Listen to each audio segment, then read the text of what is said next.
எல்லாரும் வந்துட்டீங்களா? ஸோ இன்னைக்கு இது ஒரு தமிழ் ஃப்ரீ டெஸ்ட் தான். இதில் மொத்தம் 50 கொஷின்ஸ் இருக்க போது ஒரு 7 நிமிஷத்துக்குள்ள கடற்கன்னு முடிச்சுக்கலாம். பார்க்கலாமா? ஸோ இது இலக்கணம் இலக்கியம் ரெண்டுமே கொஞ்சம் கலந்து தான் இருக்கும். ஓகேவா? தாய் குழந்தைக்கு உணவை கையால் ஊட்டினாள். இத்தொடரில் பயின்று வந்துள்ள வேற்றுமை உருபுகளின் வரிசை எது? Option B 4, 2, 3. வேற்றுமை உருபுகளில் பயின்று வரும் வரிசையில் இடம் உணர்த்தும் 7ஆம் வேற்றுமை உருபு எது? கண். ராமா இங்கே வா. இத்தொடரில் ராமா என்பது எவ்வகை சொல்? விழிச்சொல்.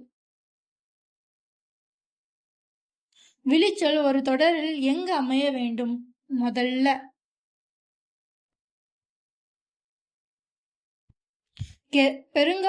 ஐம்பெருங்காப்பியங்களில் என்ற வரிசையில் சிலப்பதிகாரம் நூலின் ஆசிரியர் யார்?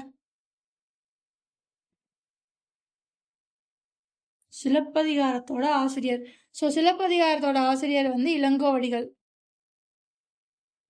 மணிமேகலை எவ்வகை சமயத்தை சார்ந்த நூல்? மணிமேகலை பௌத்த சமய நூல். ஆசிரியர் பெயர் அறியப்படாத ஐம்பெரும் காப்பியம் எது? வளையாபதி. வளையாபதியை யார் எழுதினான்னு தெரியாது. குண்டலகேசி நூலின் ஆசிரியர் யார்? நாதகுத்தனார். ஐஞ்சிறுகாப்பியங்கள் அனைத்தும் எந்த சமயத்தை சார்ந்தவை? சமண சமயம். நீலகேசி என்ற நூலின் ஆசிரியர் யார்? ஆசிரியர் பெயர் தெரியவில்லை. சூளாமணி என்ற நூலின் ஆசிரியர் யார்?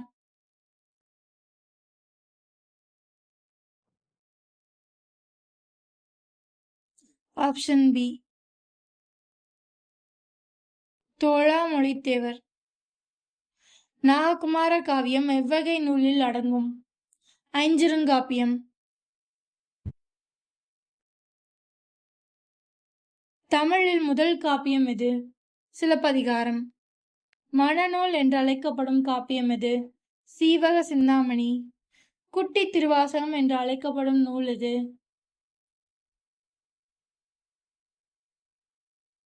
ஆப்ஷன் ஏ திருக்கண்ணை பதிற்று பத்தந்தாதி. திருக்கருவை பதிற்று பத்தந்தாதி. குட்டி தொல்காப்பியம் என்று சிறப்பிக்கப்படும் நூல் எது? ஆப்ஷன் பி இலக்கண விளக்கம்.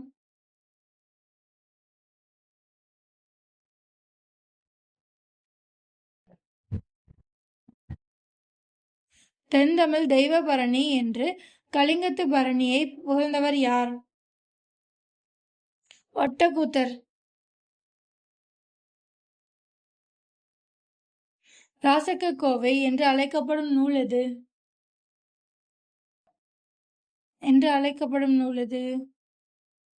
திருக்கோவையார். இந்த மாதிரி யாரை கூப்பிடுவாங்கன்னா திருக்கோவையார் கூப்பிடுவாங்க.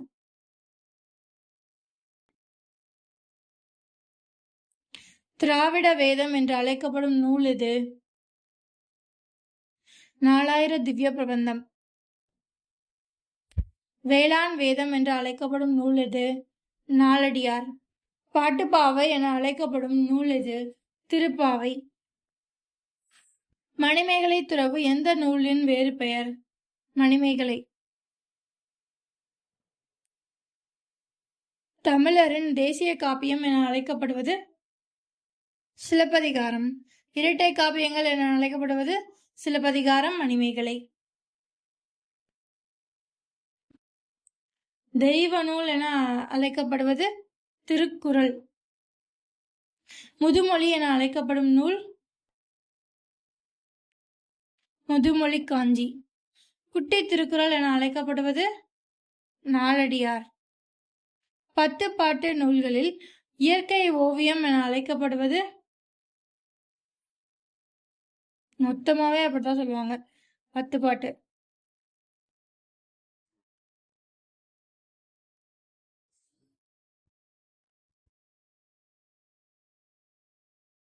இயற்கை இன்பக்களம் என்று அழைக்கப்படும் நூல்? கலித்தொகை. இயற்கை தவம் என அழைக்கப்படும் காப்பியம்? சீவக சிந்தாமணி. இயற்கை அன்பு என அழைக்கப்படும் நூல் பெரிய புராணம். இயற்கை பரிணாமம் என்று அழைக்கப்படும் நூல் கம்பராமாயணம். சைவ வேதம் என அழைக்கப்படும் நூல் திருவாசகம். தமிழ் மாதின் இனிய உயர்நிலை என அழைக்கப்படும் நூல் திருக்குறள். உலக வசனம் என அழைக்கப்படும் நூல் பழமொழி 400. வெண்பா பட்டியல் நூலில் வேறு பெயர் என்ன? பன்னிரு பட்டியல். ஞானம் சிவஞான மாபாடியம் என்பது எந்நூலின் பேருரை? சிவஞான பூதம். கொங்கு வேளிர் மாக்கதை என்று அழைக்கப்படும் நூல் எது? பெருங்கதை. முத்தமிழ் காப்பியம் என்று அழைக்கப்படும் நூல் எது? சிலப்பதிகாரம். கம்பராமாயணம் எவ்வகை நூல் வகையை சார்ந்தது? விழிநூல்.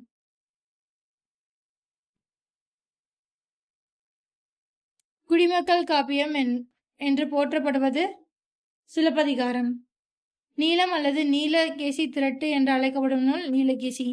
சமுதாய காப்பியம் என்று அழைக்கப்படுவது சிலப்பதிகாரம்.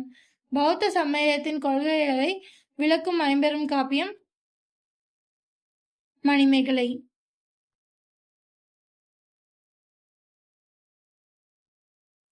திருத்தக்க தேவர் இயற்றிய ஐம்பெரும் நூல் சீவக சிந்தாமணி.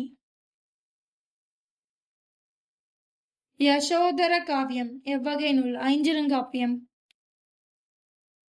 கண்ணால் பார்த்தவனை கையால் அடித்தேன் இதில் பயின்று வரும் வேற்றுமை உருபு 3, 2, 3.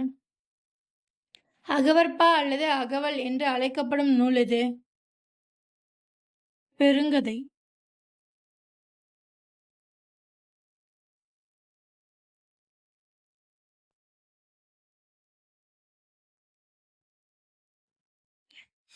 பழமொழி நூலின் ஆசிரியர் யார்?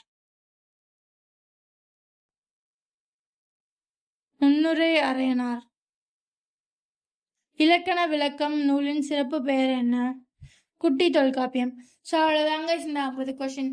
ஸோ இந்த 50 கொஷினை அதிகபட்சம் ஒரு 10 மினிட்ஸில் நம்ம பார்த்து முடிச்சிருப்போம். ஸோ இந்த மாதிரி நிறைய எம்சிக்யூஸ் தமிழில் மட்டும் இல்லை எல்லா சப்ஜெக்ட்டுக்குமான ஃப்ரீ டெஸ்ட்டுமே நம்ம சேனலில் இருக்கும்.